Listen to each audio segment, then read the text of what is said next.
Hello friends, જય માતાજી, જય શ્રી કૃષ્ણ. સ્વાગત છે તમારું મારા કિચનમાં. તો ફ્રેન્ડ્સ, આજે આપણે બનાવીશું પૌવામાંથી બનતો એકદમ ટેસ્ટી અને એકદમ ઇઝી નાસ્તો. અને આ નાસ્તો ફક્ત 10 જ મિનિટમાં બનીને રેડી થઈ જાય છે, તો તમે ગમે ત્યારે એન્જોય કરી શકો છો.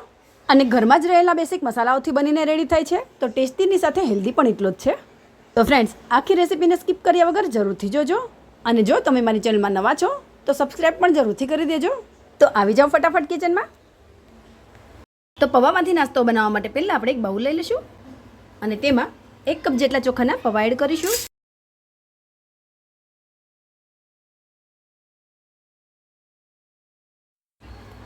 હવે પૌવાને આપણે 2 થી 3 પાણીથી એકદમ સારી રીતે સાફ કરી લઈશું.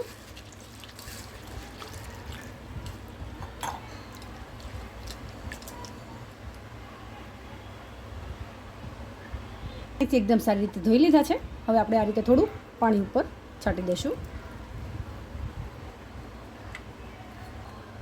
હવે તેને ઢાંકીને સાઈડ પર રાખી દઈશું.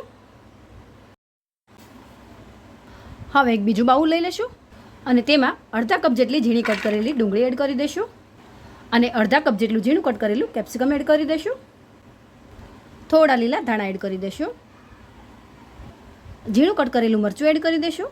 એ લાલ મરચું લીધેલું છે, તમારી પાસે જે હોય તો તમે લઈ શકો છો. હવે 2 મીડિયમ સાઇઝના બાફેલા બટાકા લઈ લઈશું અને તેને આપણે આ રીતે ગ્રેટ કરીને એડ કરી દઈશું. આ રીતે બટાકાને ગ્રેટ કરીને એડ કરવાથી એકદમ સારી રીતે મિક્સ થઈ જાય છે. તો આપણે એક બટાકાને ગ્રેટ કરીને એડ કરી દીધું છે. આપણે બંને બટાકાને આ રીતે ગ્રેટ કરીને એડ કરી દઈશું.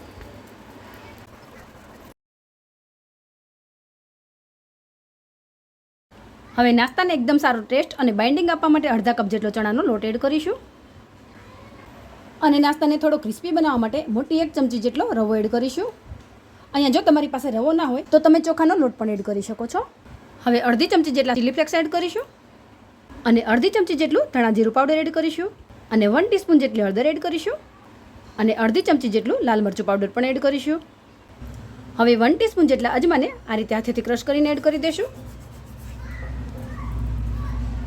હવે નાસ્તાને એકદમ ચટપટો બનાવવા માટે 1 ચમચી જેટલો ચાટ મસાલો એડ કરીશું. અહીંયા તમારી પાસે જો ચાટ મસાલો ના હોય તો તમે આમચૂર પાવડર પણ એડ કરી શકો છો અથવા તો લીંબુ પણ એડ કરી શકો છો. હવે આપણે પૌવાને જોઈ લઈશું.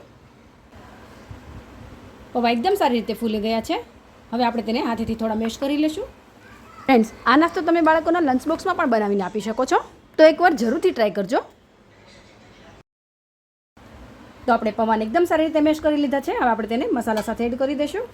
અને હા ફ્રેન્ડ્સ, આ ટ્રીક ફોલો કરી તમે પણ આ રેસીપી એકવાર જરૂરથી ટ્રાય કરજો. અને આજની મારી આ રેસીપી તમને કેવી લાગી તે પણ મને કમેન્ટમાં જરૂરથી જણાવજો.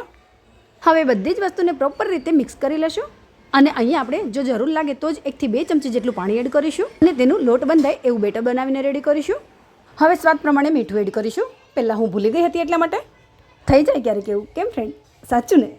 હવે ફરીથી મિક્સ કરી લેશું અને તેનો લોટ બાંધીને રેડી કરીશું. તો અહીંયા મેં બધા જ મસાલાને એકદમ સારી રીતે મિક્સ કરીને લોટ જેવું બાંધી લીધું છે. હવે આ હાથને થોડો આ રીતે તેલવાળો કરી લઈશું અને તેના મીડિયમ સાઇઝના બોલ્સ વાળીને રેડી કરીશું. તમે આ નાસ્તાને કોઈ પણ શેપ આપી શકો છો. આ રીતે આપણે બધા જ બોલ્સને બનાવીને રેડી કરી લઈશું. અને અહીંયા આપણે બોલ એકદમ મીડિયમ સાઇઝના બનાવીશું, જેથી તે અંદર સુધી એકદમ સારી રીતે કૂક થઈ જાય.